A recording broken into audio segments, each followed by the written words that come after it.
Leo nitakuonyesha mazoezi bora zaidi yatakayosaidia kuongeza hips na makalio.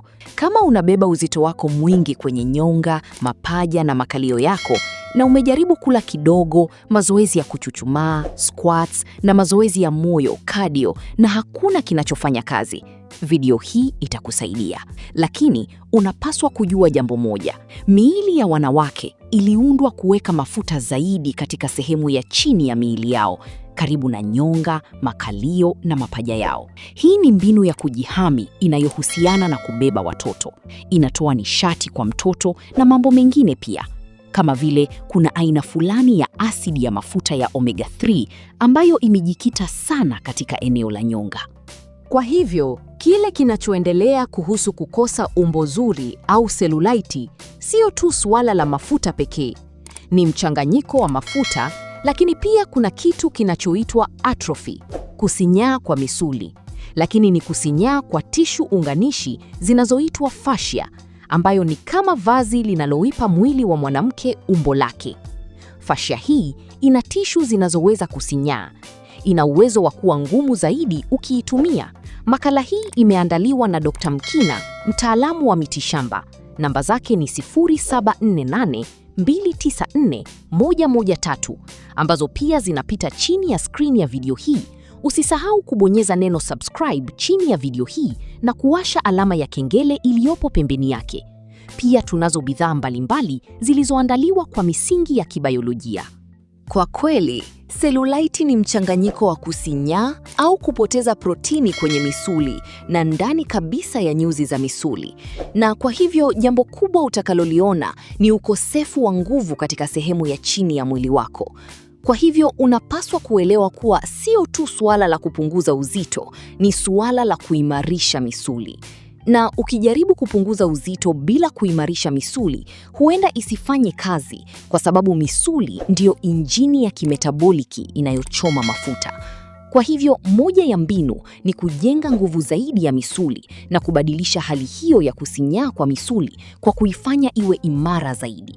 Sasa una injini hii ya kimetaboliki inayoweza kuchoma mafuta mengi zaidi katika sehemu ya chini ya mwili. Na nafikiri itawashangaza wanawake wengi kugundua kuwa hili linasababishwa zaidi na ukosefu wa misuli kuliko suala la mafuta kama wanavyoweza kufikiria. Sasa, misuli ya makalio, glutes, ndiyo misuli mikubwa zaidi katika mwili wako wote. Ni misuli ambayo ni msingi ambao kwa kweli huushikilia mwili wako wote wa juu ukiwa umenyooka. Na hii ndiyo sababu adui namba moja wa misuli ya makalio ni kukaa. Kwa sababu hiyo inaifanya misuli hiyo isifanye kazi. Lakini hatuzungumzii msuli mmoja tu wa makalio. Kwa kweli una misuli mitatu ya makalio. Una mmoja ulioko ndani kabisa, una mmoja mkubwa na una mmoja ulioko upande wa pembeni. Na mazoezi nitakayokuonyesha yanahusisha kulenga misuli yote hiyo mitatu ya makalio. Misuli ya makalio ni sehemu moja tu ya mnyororo mzima, kuanzia mguuni, gotini, nyongani hadi mgongoni, ambapo fascia hizi zote zimeunganishwa. Na hii ndio sababu mazoezi ya makalio pekee yanalenga asilimia ndogo tu ya tatizo hili. Kwa hivyo, tutajenga misuli hii, na kile ambacho pengine utaanza kukiona mwanzoni sio kupungua kwa uzito mkubwa. Mwanzoni unapaswa kuwa unazingatia nguvu zako, kwa sababu hilo ndilo jambo la kwanza litakalorudi. Kwa sababu fikiria kuhusu kusinyaa kwa misuli, atrophy, unakosa misuli. Misuli kwa kweli ina uzito mkubwa kwa ujazo kuliko mafuta. Kwa hivyo unapopata misuli tena, je, utapoteza uzito mwingi zaidi? Sio lazima. Nguo zako zinaweza kuwa zimelegea, lakini jambo la kwanza unalotaka kuzingatia ni nguvu zako. Hilo linapaswa kuwa lengo lako mwanzoni. Kama unakuwa imara zaidi, inamaanisha misuli yako inarudi. Njia moja bora ya kubaini ikiwa unakusinyaa kwa misuli ni pale unapoketi kwenye kiti na unanyanyuka kutoka kwenye kiti hicho na kusimama. Kama una ugumu na hilo, tunajua kuwa unakusinyaa kwa misuli. Lakini kiasi cha kukaa, watu wanachofanya kwa miaka mingi, hakisababishi tu kusinyaa kwa misuli, bali kwa kweli huzuia uwezo wa kuiamsha misuli ya makalio. Hii ndiyo sababu kufanya mazoezi ya kuchuchumaa, squats, haitoshi. na nitakuonyesha mazoezi ya kuamsha msuli huo na kuufanya ubadilike kweli. Arnold Schwarzenegger alipokuwa akifanya mazoezi, alikuwa akitumia pia umakini mwingi wa kiakili, umakini wa makusudi kwenye msuli, akivuta picha ya msuli ukiimarika alipokuwa akifanya mazoezi. Sasa, mwanzoni unaweza kufikiri kwamba hilo halitafanya lolote. Kweli, kuna utafiti unaoonyesha kuwa unapokuwa na nia ya picha na kufanya harakati kwa makusudi ili kuleta athari na unazingatia hilo, utaona maboresho makubwa. Kwa hivyo, hilo ni jambo lingine nataka ufanye unapofanya mazoezi haya. Vuta picha akilini mwako, nyonga na makalio yako yakipata umbo, yakiongezeka nguvu. Na vuta picha ya matokeo ya mwisho ya jinsi unavyotaka yaonekane. Jambo moja muhimu ninalotaka kutaja kabla hatujaingia kwenye mazoezi ni hili, na ni muhimu sana. Ikiwa unakula kiasi kikubwa cha wanga, itakuwa vigumu sana kuona mabadiliko. Kwa sababu insulin nyingi inayotokana na wanga mwingi inazuia ujenzi wa misuli, inaweka uvimbe kuwa juu na inaweka mafuta yakiwa yamesambaa katikati ya mwili wako. Kwa hivyo, ni lazima kabisa ufuate mlo wa wanga kidogo, low carb diet, na ufanye kufunga kwa vipindi, intermittent fasting. Ningependekeza hata kula mlo mmoja kwa siku na kufunga kwa saa 23 kama kweli una nia ya dhati kufikia lengo lako la mwisho. Haya, sasa tuingie moja kwa moja kwenye mazoezi na kukuonyesha jinsi ya kuyafanya. 1. Banded clamshell.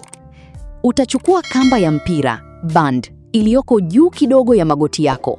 Hii italenga hasa sehemu ya nje ya paja na nyonga yako. Kama hujawahi kufanya hivi hapo awali, kwa kweli ni vigumu, lakini baada ya muda itakuwa rahisi na rahisi zaidi. Na unapopanua goti lako nje, rudi chini pole pole. Utakuwa unafanya upande mmoja, kisha unafanya mwingine. Lakini nataka tu kukupa muhtasari wa haraka wa jinsi hii ilivyo rahisi. Utakuwa unafanya mazoezi 4 tu. 2. Banded glute bridge. Utachukua kamba ile ile uliyokuwa nayo, iweke juu kidogo ya magoti yako. Utakuwa umelala chali. Na sasa utakuwa unakaza makalio yako, harakati zinazodhibitiwa kwenda mbele na nyuma. Na kisha mwisho wa harakati, kaza makalio yako kwa nguvu uwezavyo. Kisha ilegeze, ishushie chini na kisha urudie tu. 3. Lateral band walk. Utatembea hatua 8 hadi 5 kuelekea upande wako wa kulia kwa harakati za polepole na zinazodhibitiwa, na kisha hatua 8 hadi 5 kuelekea upande wa kushoto, na unaenda huku na huko. Zoezi hili kweli litatengeneza umbo katika sehemu ya nje ya mapaja yako na sehemu ya nje ya makalio yako. 4. Deep squat with side shift. Utakuwa unachuchumaa tu ukiwa na viwiko vyako kati ya magoti yako, na kisha utakuwa unichuchumaa ukijisogeza upande wa kushoto na upande wa kulia pole pole, huku na huko. Kwa sababu uko katika nafasi ya kuchuchumaa, unaamsha aina zote za misuli. Pia ni nzuri kwa maumivu ya mgongo wa chini na pia kuamsha misuli ambayo pengine hujaifanyia kazi kwa muda mrefu sana. Zingatia haya mazoezi, kwani hujenga mwili kwa ustawi wa hali ya juu sana na kuepuka madhara ambayo yanaweza kujitokeza pindi unapotumia madawa ya chemical kwa ajili ya kuongeza hips na makalio. Tumia mbinu hii asubuhi kabisa. Mpaka hapa hatuna la ziada.